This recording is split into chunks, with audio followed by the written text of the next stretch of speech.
Hello everyone. तो दोस्तों आज की इस वीडियो में हम बात करने वाले हैं अकाउंट्स क्लर्क कम टाइपिस्ट की पोस्ट के लिए। ठीक है, इस पोस्ट के लिए दोस्तों काम क्या रहता है यहाँ पे आपका, अगर आप सेलेक्ट हो जाते हैं, ड्यूटी की टाइमिंग क्या रहती है, नाइट में ड्यूटी करनी होती है या फिर डे में ड्यूटी करनी होती है, क्वालिफिकेशन क्या रिक्वायर्ड रहती है, एज लिमिट यहाँ पे क्या देखी जाती है, कैसे आपको इस पोस्ट के लिए सेलेक्ट किया जाता है, ट्रेनिंग कितने दिन की यहाँ पे होती है और आपकी सैलरी यहाँ पर कितनी बनती है। ठीक है, इन सारी चीज़ों के बारे में हम यहाँ पे देखने वाले हैं। इसके अलावा यहाँ पे मेडिकल जो है वो भी देखा जाता है इस पोस्ट के लिए, तो मेडिकल की भी हम यहाँ पे बात करेंगे। इसके अलावा टाइपिंग भी यहाँ पे रिक्वायर्ड रहती है, जैसे आपको इसके नाम से ही पता लग रहा होगा अकाउंट्स क्लर्क कम टाइपिस्ट, तो यहाँ पे टाइपिंग जो है रिक्वायर्ड रहती है। क्योंकि दोस्तों अगर आप यहाँ पे सेलेक्ट होते हैं ना, तो अकाउंट्स क्लर्क कम टाइपिस्ट की पोस्ट के लिए आपको कंप्यूटर पे ही बैठ के काम करना यहाँ पे पड़ता है। तो यहाँ पे इसलिए यहाँ पे आपकी टाइपिंग भी देखी जाती है, टाइपिंग स्किल टेस्ट भी यहाँ पे आपका इस पोस्ट के लिए होता है। तो दोस्तों सबसे पहले तो यहाँ पे देखिए, अकाउंट्स क्लर्क कम टाइपिस्ट की पोस्ट की अगर हम बात करें दोस्तों, तो ये यहाँ पे आरआरबी एनटीपीसी की ओर से निकाली जाती हैं। ठीक है, ये पोस्टें जो हैं आरआरबी एनटीपीसी की ओर से निकाली जाती हैं, और ये जो पोस्टें हैं दोस्तों ये अंडर ग्रेजुएट लेवल की पोस्ट है।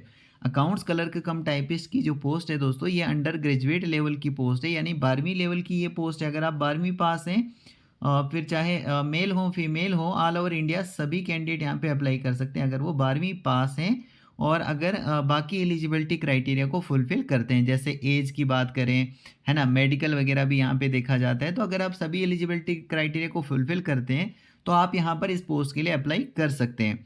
ठीक है, अब ये देखो 12वीं लेवल की पोस्ट तो है दोस्तों, लेकिन अगर आप ग्रेजुएट भी हैं, चाहे आप ग्रेजुएट हैं या फिर इससे भी ज़्यादा की अगर आपकी क्वालिफिकेशन है, चाहे आपने पीजी किया है, एमएससी किया है, बीएड किया है, कोई भी आपकी क्वालिफिकेशन है, मतलब हायर देन ट्वेल्थ, ट्वेल्थ से ज़्यादा की अगर आपकी क्वालिफिकेशन है, तो आप यहाँ पर अकाउंट्स क्लर्क की पोस्ट के लिए अप्लाई कर सकते हैं अगर आप एलिजिबिलिटी क्राइटेरिया को फुलफिल करते हैं तो देखिए दोस्तों, सबसे पहले यहाँ पर आप नाम ही देख लीजिए, अकाउंट्स क्लर्क कम टाइपिस्ट, यानी यहाँ पे आपको काम क्या करना होगा। जॉब प्रोफाइल की अगर हम बात करें तो यहाँ पे अकाउंट्स क्लर्क कम टाइपिस्ट की अगर हम बात करें तो आपको यहाँ पे अकाउंट, जो भी यहाँ पे हिसाब किताब, पैसे के रिलेटेड जो हिसाब किताब होता है ना, वो आपको यहाँ पे मतलब एक तरह से जो है ना मैनेज करना पड़ता है, यहाँ पे हिसाब रखना पड़ता है आपको यहाँ पे। ठीक है, आप यहाँ पे देखिए वर्क में यहाँ पे देखिए मैनेजिंग फाइनेंशियल रिकॉर्ड, यानी पैसे के रिलेटेड में आपको यहाँ पे रिकॉर्ड जो है वो आपको मैनेज करना यहाँ पे होता है। बहुत सारी जो रिपोर्ट्स हैं वो आपको यहाँ पे जनरेट करनी होती है। इसके अलावा आपको ट्रांजैक्शन जो है उसका जो रिकॉर्ड है वो यहाँ पे आपको रखना होता है। इसके अलावा एक्सपेंडिचर, कितना खर्चा हुआ, कितना मतलब वगैरह इस तरीके की चीज़ें, या फिर मान लीजिए कि रेलवे में कोई एम्प्लॉय है, वो बाहर से कहीं किसी हॉस्पिटल में बीमार पड़ता है, तो वहाँ से वो किसी हॉस्पिटल में जाके कहीं अपना इलाज कराता है, उसके बाद आपको बिल वगैरह देता है, तो उसका वो मतलब एक तरह से पैसा चाहता है ना, क्योंकि उसको हर तरह का बेनिफिट मिलता है रेलवे एम्प्लॉय को, उसको मेडिकल मिलता है, उसको हर चीज़ मिलता है, तो वो आपको यहाँ पे क्लेम आपको यहाँ पे वो करना होता है, क्लेम सेटलमेंट।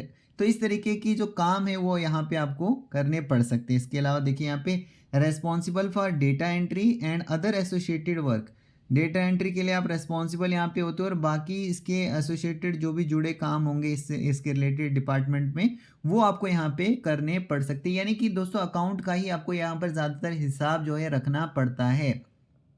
आपके ऊपर भी दोस्तों सीनियर्स होंगे, उनकी भी आपको सुननी है, जैसे जैसे वो बताएंगे वैसे वैसे ही आपको यहाँ पे काम करना पड़ता है। क्योंकि आप जानते हैं दोस्तों कि अगर आप यहाँ पे काम करोगे तो उसके ऊपर भी सीनियर होते हैं, और उसके ऊपर भी कोई उसका सीनियर होगा, है ना, तो इस तरीके से यहाँ पे काम होता है। ठीक है, तो ये आपको यहाँ पे मैंने आपको थोड़ा सा बताया कि भाई इस तरीके से यहाँ पे आपको काम करना पड़ सकता है, और ये जो काम है दोस्तों ये आपको कंप्यूटर पे ही बैठ के आपको यहाँ पे काम करना होता है, कंप्यूटर पे बैठ के ही आपको काम करना यहाँ पे होता है। तो ये जॉब जो है यहाँ पे दोस्तों अच्छी होने वाली है, रेस्पेक्टेबल यहाँ पे जो जॉब है ये यहाँ पे आपकी होने वाली है। तो ये जो है फीमेल के लिए बहुत ही अच्छी जॉब है, अगर वो अप्लाई करना चाहें तो अप्लाई कर सकती हैं। अब देखिए दोस्तों, ड्यूटी की अगर हम बात करें तो ड्यूटी यहाँ पे आपकी होने वाली है कहाँ पे, जो भी यहाँ पे रेलवे के एस्टेब्लिशमेंट होंगे, जैसे ऑफिसेज होंगे, है ना, प्रोडक्शन शॉप, यार्ड, हेडक्वार्टर, तो ये जहाँ पे भी रेलवे के होंगे, जैसे डीआरएम ऑफिस हो गया, हेडक्वार्टर हो गया, प्रोडक्शन शॉप हो गई, वर्कशॉप, तो इस जगह पर जो है आपकी यहाँ पे ड्यूटी जो है, यहाँ पे पोस्टिंग जो है यहाँ पे होने वाली है। और जो ड्यूटी है आपकी, ये यहाँ पे कोई भी यहाँ पे शिफ्ट जॉब आपकी नहीं होने वाली। शिफ्ट जॉब यानी कि जैसे होता है ना 8 घंटे की आपकी जॉब होती है, फिर नेक्स्ट जो है जैसे आपकी छुट्टी हो जाती है उसके बाद नेक्स्ट जो है 8 घंटे की और नेक्स्ट शिफ्ट आ जाती है। एक शिफ्ट यहाँ पे ख़त्म हो जाती है तो दूसरी शिफ्ट लगती है 8 घंटे की। तो इस तरीके की यहाँ पे जॉब यहाँ पे नहीं होने वाली है। आपको मॉर्निंग में जाना है और शाम को जो है इवनिंग में वापस अपने घर पे आना है, अपनी फैमिली के पास आप जो है बिता सकते हो टाइम, ठीक है ना। तो इसके अलावा आपको संडे को यहाँ पे ऑफ होने वाला है। बाकी जो गेजेटेड जो हॉलीडेज़ होती हैं वो तो आपको मिलती हैं, ठीक है। अब देखिए दोस्तों, अगर आप इस पोस्ट के लिए यहाँ पे अप्लाई करना चाहते हैं तो आपकी जो एज है वो यहाँ पे देखी जाती है 18 साल मिनिमम और 30 साल मैक्सिमम। अगर आप अनरिजर्व कैटेगरी में आते हैं, जनरल कैटेगरी में अगर आप आते हैं तो 18 साल आपकी मिनिमम एज होनी चाहिए, 30 साल मैक्सिमम आपकी एज होनी चाहिए, तब जाकर आप यहाँ पे इस पोस्ट के लिए अप्लाई कर सकते हैं। और बाकी जो कैटेगरी वाले हैं उनको तो रिलैक्सेशन देखने को मिल जाता है अकॉर्डिंग टू द कैटेगरी। जैसे SC वाले हो गए, ST वाले हो गए, PWBD वाले हो गए, ठीक है ना, OBC वाले हो गए, तो एक्स सर्विसमैन वाले तो वो कैटेगरी वाइज जो भी रिलैक्सेशन होगा अकॉर्डिंग टू गवर्नमेंट रूल्स तो वो आपको मिल जाएगा। लेकिन दोस्तों यहाँ पे अगर हम बात करें जो है 2024 की अगर हम बात करें तो अगर आपकी एज 18 साल से लेकर 33 साल तक आती है तो आप यहाँ पे अप्लाई कर सकते हैं अगर आप अनरिजर्व कैटेगरी में आते हैं तो यहाँ पे 2024 के लिए स्पेशली यहाँ पे 3 साल एक्स्ट्रा दिए गए हैं क्योंकि रेलवे की ओर से काफ़ी देर से भर्ती नहीं हुई थी। कोरोना वायरस की वजह से दोस्तों आप लोग जानते ही हैं, उस महामारी की वजह से जो है कितने लोग जो हैं इस दुनिया से चल बसे। तो इस कारण से यहाँ पे जो है जो रेलवे है इन्होंने यहाँ पे 18 साल से 33 साल किया हुआ है 2024 के लिए। और आगे से 2025 2026 जब भी यहाँ पे वैकेंसी निकलेगी, वैकेंसी रिलीज़ होगी तो आपकी जो एज है 18 साल से लेकर 30 साल ही यहाँ पे देखी जाएगी। इसके अलावा दोस्तों यहाँ पे सिलेक्शन की बात करें, अगर किस तरीके से आपकी यहाँ पे सिलेक्शन होने वाली है तो सबसे पहले CBT फर्स्ट आपका लिया जाएगा। जब आप इसमें जो है वो क्वालिफाई कर लेंगे, शॉर्टलिस्ट हो जाएंगे, फिर आपका CBT 2 होगा, कंप्यूटर बेस्ड टेस्ट जो सेकंड आपका लिया जाएगा। इसमें भी अगर आप शॉर्टलिस्ट हो जाएंगे, आप सेलेक्ट हो जाएंगे, फिर आपको टाइपिंग के लिए यहाँ पे बुलाया जाएगा, ठीक है ना। ये टाइपिंग वाली पोस्ट है क्योंकि आगे आपको काम जो भी करना पड़ेगा वो कंप्यूटर पर ही बैठ के आपको सारी चीज़ें यहाँ पर करनी होगी। इसलिए यहाँ पे देखिए क्या होता है, टाइपिंग स्किल टेस्ट यहाँ पे होता है जिसको हम शॉर्ट में TST बोलते हैं, ठीक है। जैसे आपका ये टाइपिंग भी क्लियर हो जाता है उसके बाद फिर आपका मेडिकल देखा जाता है। मेडिकल में कितना क्या देखा जाता है वो मैं अभी आगे चलकर आपको बताऊंगा, कितना मेडिकल देखा जाता है, क्या मेडिकल देखा जाता है। और मेडिकल के साथ ही आपका यहाँ पे DV होता है। DV मतलब डॉक्यूमेंट आपके वेरीफाई किए जाते हैं, डॉक्यूमेंट वेरिफिकेशन आपका होता है और आपको ये पोस्ट मिल जाती है, ठीक है। और जैसे ही आप यहाँ पे सेलेक्ट हो जाते हो, मतलब जैसे आपकी यहाँ पे पोस्ट मिल जाती है आपको अकाउंट्स क्लर्क कम टाइपिस्ट की पोस्ट, उसके बाद फिर आपके यहाँ पे जो ट्रेनिंग रहती है या 45 डेज़ की आपकी ट्रेनिंग रहती है। और ट्रेनिंग के दौरान दोस्तों आपको यहाँ पे मिलती है क्या मिलता है आपको, स्टाइफंड मिलता है। मतलब पैसा ही मिलता है लेकिन इसको हम स्टाइफंड बोलते हैं। जो ट्रेनिंग में आपको मिलता है तो स्टाइफंड आपको मिलता है और स्टाइफंड आपको यहाँ पे जो है मिलेगा 45 डेज़ का। उसके बाद फिर आपको यहाँ पे क्या होगा कि आपको परमानेंट एक तरह से आप यहाँ पर जो है एम्प्लॉय हो जाते हैं, ठीक है दोस्तों। इसके अलावा दोस्तों यहाँ पे हम देख लेते हैं सबसे पहले यहाँ पे क्वालिफिकेशन तो हमने देख ही लिया है, 12th लेवल की पोस्ट है। और 12th में भी दोस्तों अगर आप अनरिजर्व कैटेगरी में आते हो तो देखो यहाँ पे 50% मार्क्स आपके मिनिमम होने चाहिए। ज़्यादा अगर इससे 90% भी है तो कोई दिक्कत नहीं है, अच्छी बात है। लेकिन मिनिमम जो मार्क्स हैं वो यहाँ पे अनरिजर्व कैटेगरी के लिए 50% मांगे गए हैं। इसके अलावा जो SC में आते हैं, जो ST में आते हैं, जो PWDs में आते हैं, जो एक्स सर्विसमैन में आते हैं, उनके लिए यहाँ पे पास क्लास जो है रखा गया है। मतलब वो 12th में ओनली पास आउट भी हुए हैं तो उनके लिए कोई परसेंटेज नहीं रखी है। ओनली अगर आप पास आउट हैं 12th में तो भी आप यहाँ पे अप्लाई कर सकते। 12th में चाहे 12th जो है चाहे आपने साइंस से किया हो, चाहे आपने आर्ट्स से किया हो, चाहे कॉमर्स से किया हो, ये यहाँ पे नहीं बताया गया है। ओनली 12th होना चाहिए, चाहे फिर किसी भी स्ट्रीम से आपने किया हो, ठीक है। इसके अलावा दोस्तों अगर आपकी हायर क्वालिफिकेशन आती है, 12वीं से ज़्यादा आपने पढ़ा है तो भी आपकी यहाँ पे पास क्लास मार्क्स भी अगर आपके 12th क्लास में आए हैं तो भी आप यहाँ पे अप्लाई कर सकते हैं। लेकिन एलिजिबिलिटी क्राइटेरिया बाकी आपने फुलफ़िल करना है, जैसे एज, मेडिकल, ये सारी चीज़ें आपने फुलफ़िल करनी है, तभी जाकर आप यहाँ पे अप्लाई कर सकते हैं। दोस्तों यहाँ पे इन पोस्टों के लिए यहाँ पे अकाउंट्स क्लर्क का कम टाइपिस्ट की पोस्ट की अगर हम बात करें तो C2 का मेडिकल देखा जाता है। तो C2 के मेडिकल में देखिए सबसे पहले शारीरिक रूप से आप फिट होने चाहिए। शारीरिक रूप से फिट मतलब हर तरह से आपका जो शरीर है वो फिट होना चाहिए।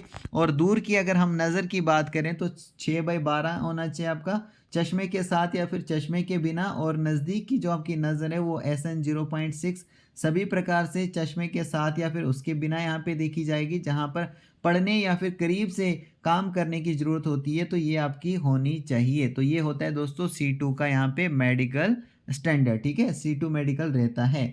तो क्या रहता है मैंने आपको बता दिया अभी, तो ये आप एक बार अच्छे से खुद से भी यहाँ पे देख लीजिएगा, पढ़ लीजिएगा। इसके अलावा दोस्तों यहाँ पे देखिए फीस के रिलेटेड यहाँ पे बताया गया है कि जो भी यहाँ पे PWD कैंडिडेट हैं, जो फीमेल्स कैंडिडेट हैं, जो ट्रांसजेंडर हैं, एक्स सर्विसमैन हैं, एक्स सर्विसमैन कैंडिडेट्स हैं, और जो भी candidate SC ST minority community या फिर EBC से बिलोंग करता है, उनको यहाँ पे 250 रुपये की फ़ीस जो है वो पे करनी है। फ़ीस आपको दोस्तों ऑनलाइन मोड से ही यहाँ पे करनी है। और ये जो आपकी फ़ीस है ये आपको वापस मिल जाएगी जैसे आप CBT फर्स्ट के लिए अपीयर होंगे। तो यानी जैसे आप कंप्यूटर बेस्ड टेस्ट देने के लिए अपीयर होंगे वहाँ पे कंप्यूटर पर, उसके बाद फिर आपको ये जो फ़ीस है ये आपको वापस मिल जाएगी। जो भी आपने फॉर्म में फॉर्म फिल करते समय जो भी अकाउंट नंबर आपने दिया होगा या फिर जिस भी अकाउंट से आपने पैसा कटाया होगा, फ़ीस कटाई होगी, उस अकाउंट में भी आप ये पैसा जो है मंगा सकते हैं।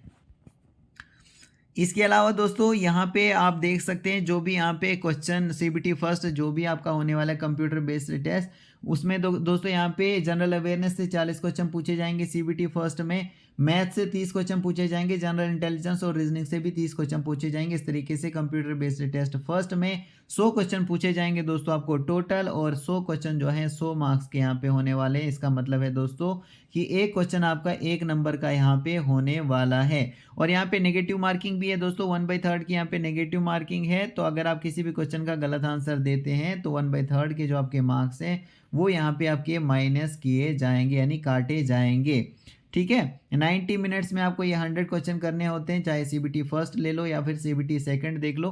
90 मिनट का आपको यहाँ पे टाइम दिया जाएगा पेपर को करने के लिए। और अगर आप PWD कैंडिडेट हो तो 120 मिनट्स आपको यहाँ पे दिए जाएंगे पेपर को करने के लिए, चाहे फिर CBT फर्स्ट हो या फिर CBT सेकंड हो, ठीक है। तो ये दोनों टेस्ट आपको जो है क्लियर करने होते हैं। लेकिन यहाँ पे देखो CBT फर्स्ट में 100 क्वेश्चन पूछे जाएंगे, लेकिन जो CBT 2 होगा ना, CBT 2 में आप तब जाओगे जब आपका CBT फर्स्ट क्लियर हो जाएगा। और CBT 2 में अगर हम बात करें तो इसमें सिलेबस तो सेम रहता है, जनरल अवेयरनेस, मैथ और जनरल इंटेलिजेंस और रीजनिंग जो है ये सिलेबस रहता है, लेकिन क्वेश्चन जो है नंबर ऑफ क्वेश्चन ज़्यादा पूछे जाते हैं CBT 2 में। CBT 2 में 120 क्वेश्चन पूछे जाते हैं, बाकी सारा सेम रहता है। नेगेटिव मार्किंग 1/3 की रहती है यहाँ पे, और 90 मिनट का यहाँ पे भी आपको टाइम दिया जाता है 120 क्वेश्चन को करने के लिए। उसके बाद दोस्तों अगर आपका CBT first CBT second clear हो जाता है, फिर आपको यहाँ पे टाइपिंग के लिए बुलाया जाता है। और टाइपिंग टेस्ट जो है ये क्वालिफाइंग नेचर का होता है, और इसमें जो भी मार्क्स वगैरह आप लेते हो वो मार्क्स जो है मेरिट बनाने के लिए यहाँ पे ऐड नहीं किए जाते हैं, ठीक है दोस्तों। इंग्लिश या फिर हिंदी किसी में भी आप यहाँ पे टाइपिंग कर सकते हैं, जिसमें भी आपने टाइपिंग यहाँ पे सीखी है। अगर आपने इंग्लिश में टाइपिंग सीखी है तो 30 वर्ड पर मिनट करके आपको यहाँ पे टाइप करना होगा कंप्यूटर के ऊपर। अगर हिंदी में आप यहाँ पे टाइप करोगे तो 25 वर्ड पर मिनट करके आपको कंप्यूटर पे टाइप करना होता है, बिना एडिट के और बिना स्पेल चेक फैसिलिटी के आपको यहाँ पे जो है लिखना होता है, ठीक है दोस्तों। इसके अलावा दोस्तों अगर आप हिंदी में यहाँ पे टाइपिंग करते हैं तो आपको यहाँ पे 2 फ़ॉन्ट्स मिलेंगे, एक तो कृतिदेव और मंगल फ़ॉन्ट, यहाँ पे 2 फ़ॉन्ट्स आपको मिलने वाले हैं। इसलिए दोस्तों जब भी आप हिंदी में टाइपिंग करने के लिए सीखें तो इन्हीं 2 फ़ॉन्ट्स में सीखिए, क्योंकि आपका एग्जामिनेशन में यही 2 फ़ॉन्ट आपको यहाँ पे मिलने वाले हैं। इसके अलावा दोस्तों जो PWD में कैंडिडेट आते हैं जिनको मतलब प्रॉब्लम है, जैसे कि ब्लाइंडनेस है, लो विजन है, सेरेब्रल पॉल्सी है, लोकोमोटर डिसेबिलिटी है, 40% या फिर इससे ज़्यादा की डिसेबिलिटी है, ऐसे एलिजिबल जो PWD कैंडिडेट्स हैं उनको स्कैन कॉपी अपलोड करनी है दोस्तों। Scan copy of typing skill test exemption certificate जो होती है ना, वो उनको अपलोड करनी होती है, ताकि फिर वो उनको फिर ये टेस्ट जो है नहीं देना होता है टाइपिंग वाला। फिर उनको जो भी यहाँ पे सिलेक्शन होने वाला है पीडब्ल्यूडी कैंडिडेट्स का, उनका सिलेक्शन होने वाला है जो CBT 2 में जो उनकी परफॉर्मेंस रही होगी। तो ठीक है, कंप्यूटर बेस्ड टेस्ट जो सेकंड में जो भी यहाँ पे परफॉर्मेंस पीडब्ल्यूडी कैंडिडेट्स की होगी, उसी बेसिस पर फिर उनको यहाँ पे डॉक्यूमेंट वेरिफिकेशन जो है किया जाएगा उनका, और उनको ये पोस्ट दी जाएगी।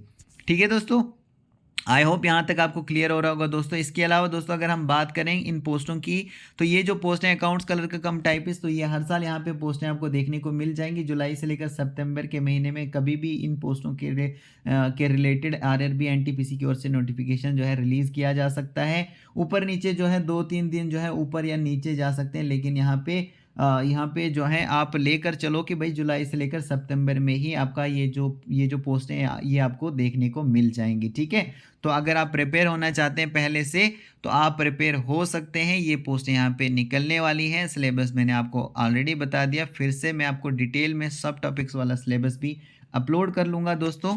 ठीक है, अब यहाँ पे हम सैलरी थोड़ा सा देख लेते हैं। इससे पहले आप यहाँ पे देखिए, हर साल जुलाई से लेकर सितंबर आपको ये पोस्टें मिल जाएंगी। Male female transgender all India can apply यहाँ पे लिखा गया है, तो मतलब सभी ऑल इंडिया लेवल से कैंडिडेट अप्लाई कर सकते हैं इन पोस्टों के लिए। तो आप इसके बारे में ज़रूर सोचें दोस्तों, अच्छी जॉब है, सभी अप्लाई कर सकते हैं। फीमेल्स के लिए भी यहाँ पर बेस्ट जॉब होने वाली है, कहीं भी आपको जाने की ज़रूरत नहीं पड़ेगी फील्ड में। आपको एक ही जगह से काम यहाँ पर करना पड़ेगा, जहाँ पर भी आपको जो काम दिया जाएगा।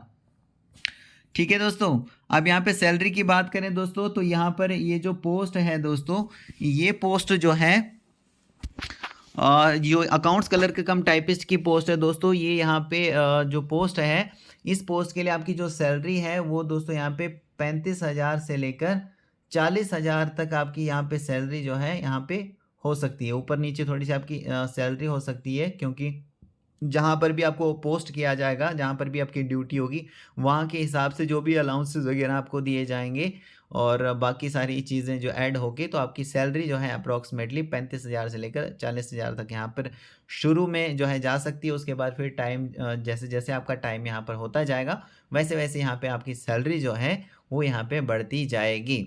तो दोस्तों मैं होप करता हूँ कि आपको सारी चीज़ें जो हैं ये क्लियर हो चुकी होंगी। फिर भी अगर आपका कोई डाउट है तो आप मुझे कमेंट के ज़रिए पूछ सकते हैं दोस्तों, बता सकते हैं। ठीक है, और इसके अलावा अगर आप किसी भी जॉब के बारे में जानना चाहते हैं तो आप मुझे कमेंट के ज़रिए वो भी बता सकते हैं। ठीक है दोस्तों, आप सबका बहुत बहुत थैंक यू।